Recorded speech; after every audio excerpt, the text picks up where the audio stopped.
Hi, Eric Gibaud, Gibaud.com, and today, thanks to Photosfera.com, I'm going to present you the lens Tokina 33mm 1.4 for Fujifilm. Let's start.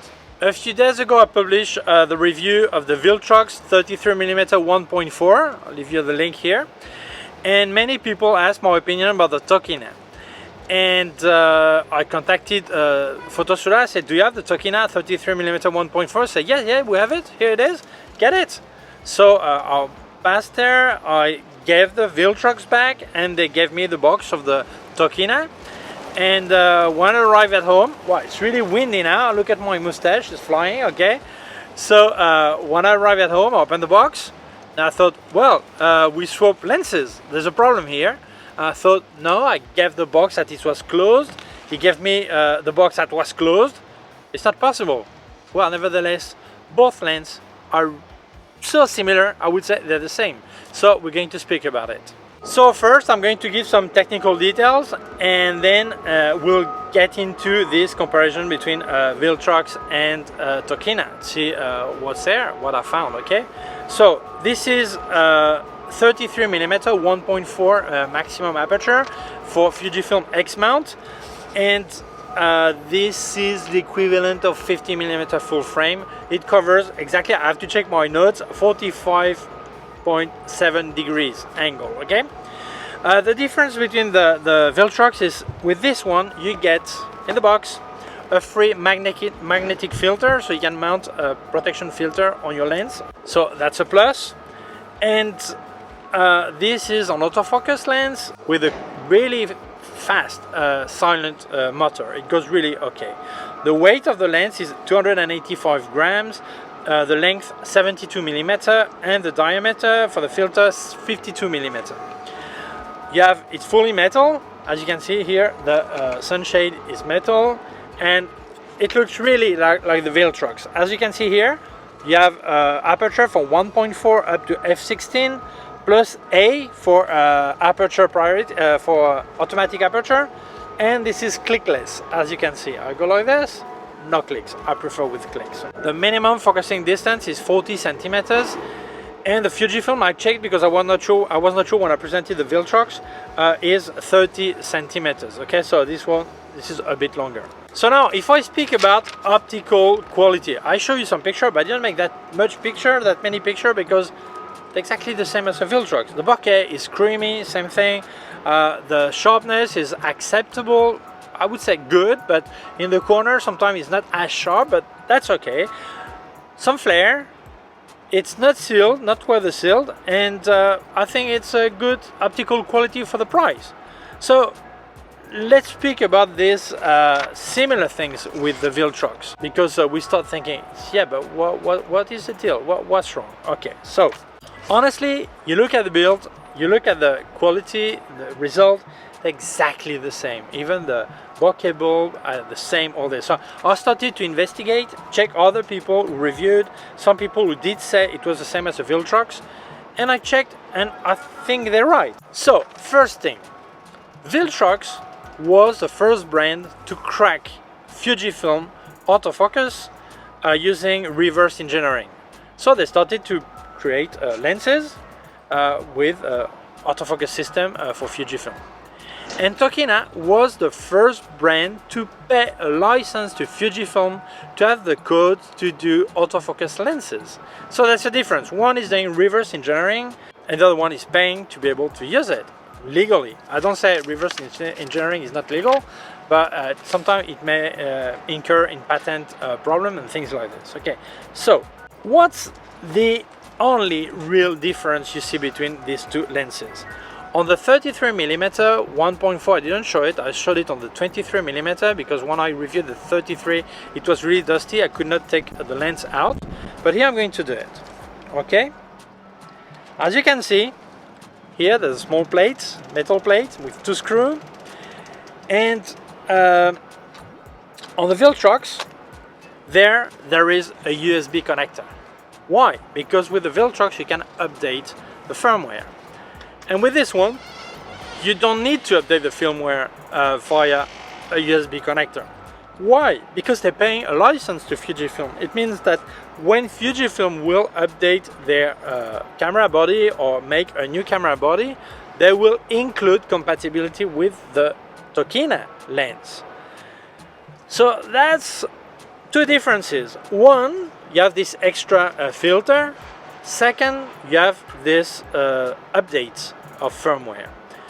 So that costs 100 euros, 100 and something dollars, US dollars difference, extra for the Tokina. So you start thinking, is it worth paying that difference? Well, I want to speak about Sigma lenses. Sigma lenses also does Sigma also does reverse engineering. And I remember when the Nikon D5100 came out, many Sigma lenses stopped working. Why? Because Nikon didn't put compatibility in there. So it means that if your Sigma lens was in guarantee, Sigma would update the firmware, and if it was in guarantee, that was your problem. But at that time there were no USB connector on Sigma lenses. I don't know if they put now, but then they didn't. On the Viltrox there is a connector, so you can actually update the firmware as long as Viltrox issues a patch, an update, okay? So you can actually upgrade it. But what happens if it takes like a month before upgrading? Maybe you buy a new Fujifilm body and your Viltrox lens doesn't work. That's simple until Viltrox comes up with an upgrade. When I say it will stop working, obviously I speak about the autofocus.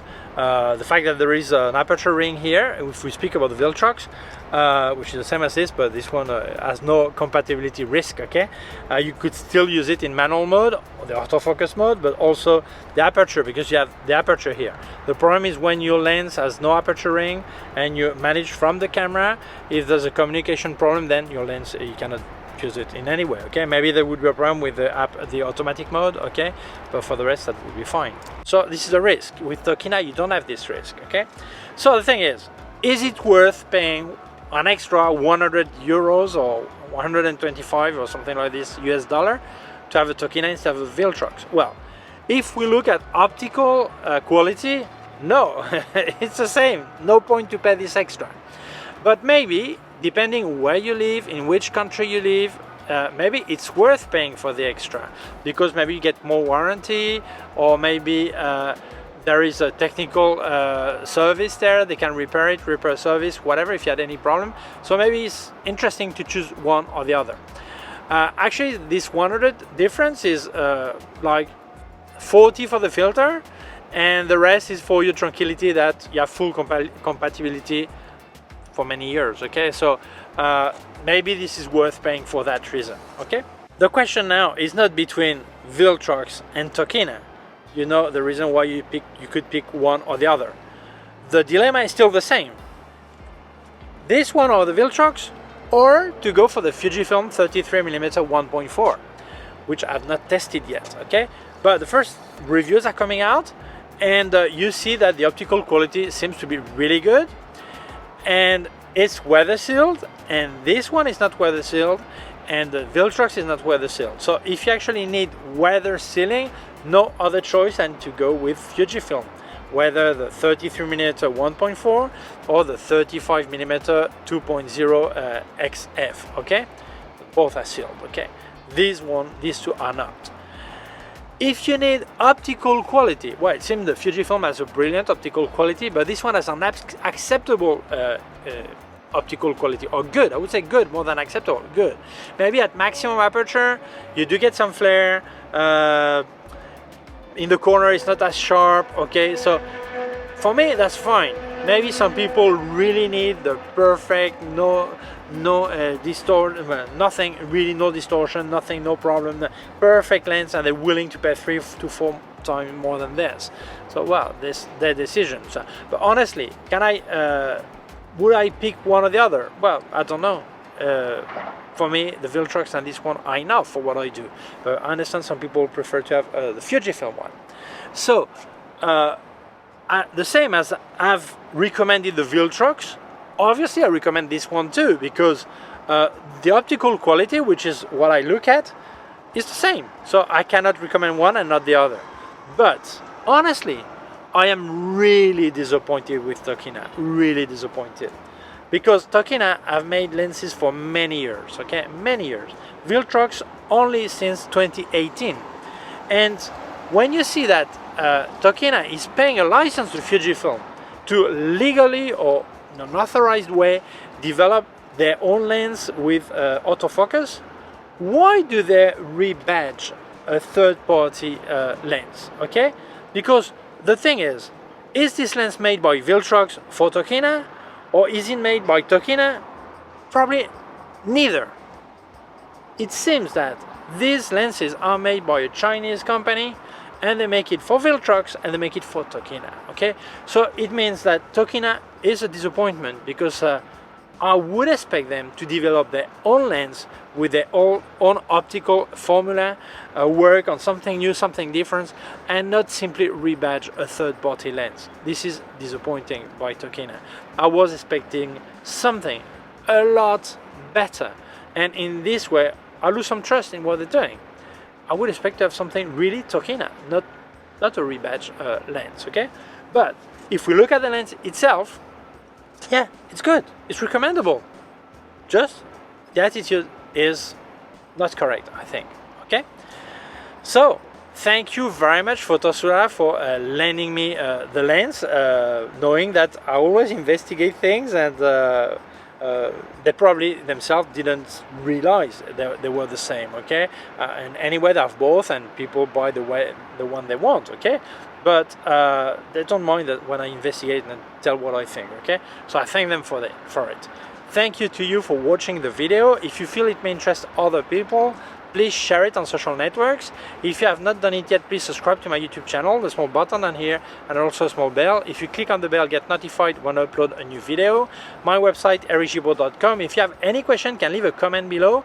I'll also leave you links of my gear on Amazon, links to other parts of my YouTube channel, links to all the gear I've reviewed by K&F Concept and Sandmark, and also a link to my PayPal account in case you wanted to make a donation. Please take care of yourself and see you soon. Bye!